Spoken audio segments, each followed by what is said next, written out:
ស្ដីអ្នកគ្នាជួយជាមួយខ្ញុំដល់ទៀតហើយនៅចាស់យើងផាយជាភាគនៅភាគចុងក្រោយព្រោះរឿងហ្នឹងអត់ធ្វើវែងទេអ្នកសម្រាយរឿងបថាសាច់សម្រាយចាប់តាំងពីយូរប៉ុន្តែអ្នកសម្រាយរឿងជប់អស់រ៉ែងលេងយូរទៅអស់តែផ្កាយទៅចូលមកកាន់ភាគតយើងវិញជីមីនក្រោយពីមកដល់ផ្ទះគេក៏បានដាក់ខ្លួនគេនៅលើគ្រែរួចក៏ទាញភួយបណ្ដប់ក៏គេផ្អៀងខ្លួនទៅមកចំហៀងទឹកភ្នែកក៏ចាប់ដើមហូររួចក៏ចាប់ដើមយំរៀបរាប់ហេតុអីក៏បែបនេះអូនរំពឹងខ្ពស់ពេកមែនទេពីបង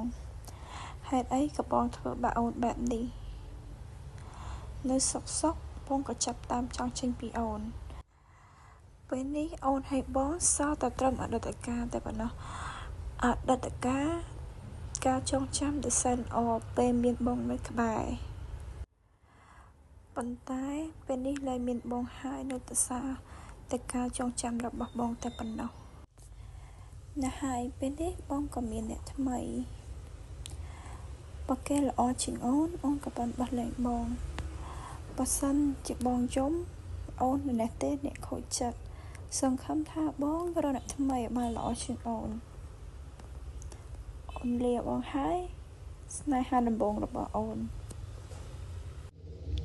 ជីមាននិយាយចាប់ញញឹមតែទឹកភ្នែកហូរមិនមែនគេនិយាយបែបនេះមិនមែនគេអត់ខូចចិត្តទេគេខូចចិត្តខ្លាំងទៀតផងជីមីនក៏ចាប់ផ្ដើមញញឹមរួចក៏នឹកឃើញការចងចាំទាំងអស់ជាមួយនឹងស្នេហាដំបងរបស់គេរួចក៏ទឹកភ្នែកមួយដំណក់ទៀតក៏បានហូរកាត់ថ្ពាល់ជីមីនក៏ហាត់មកនិយាយថាអូនទីបងហើយស្នេហាដំបងរបស់អូនរួចជីមីនក៏បាននិយាយបន្តអរគុណហើយដែលបងចូលមកក្នុងជីវិតអូនឲ្យអូនភ្លក់រសជាតិអ្វីដែលជាស្នេហាពេលនេះអូនបានស្គាល់ហើយពេលផ្អែមក៏ផ្អែមពេលល្វីងក៏វាល្វីងពេលចត់ក៏វាចត់ទោះរយៈពេលខ្លីមែនប៉ុន្តែអូនក៏អរគុណបងដែរតែធ្វើឲ្យអូនបានស្គាល់វាទៅចោះរួចជីមីននិយាយហើយក៏ឈូសទឹកភ្នែកសុំចាប់សំណឹកមែនអត់ព្រោះអីរឿងហ្នឹងរឿងខ្លីហើយវាស្បែកសួរតែថាអញ្ចឹងតួប្រុសដល់ចប់ហើយខ្ញុំអត់ឲ្យចាញ់ទេតួប្រុស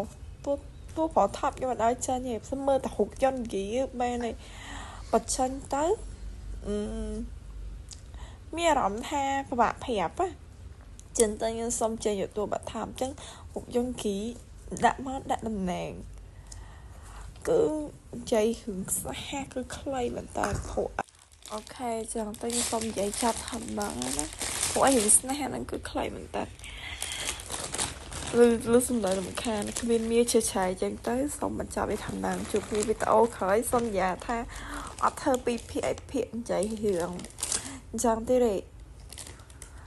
នឹងធ្វើរឿងឲ្យលក្ខណៈថាវែងដូចមុនមកវីដេអូ5នាទី6នាទីដូចមុនឡើងទៅចាឃើញវាជាឆាយចា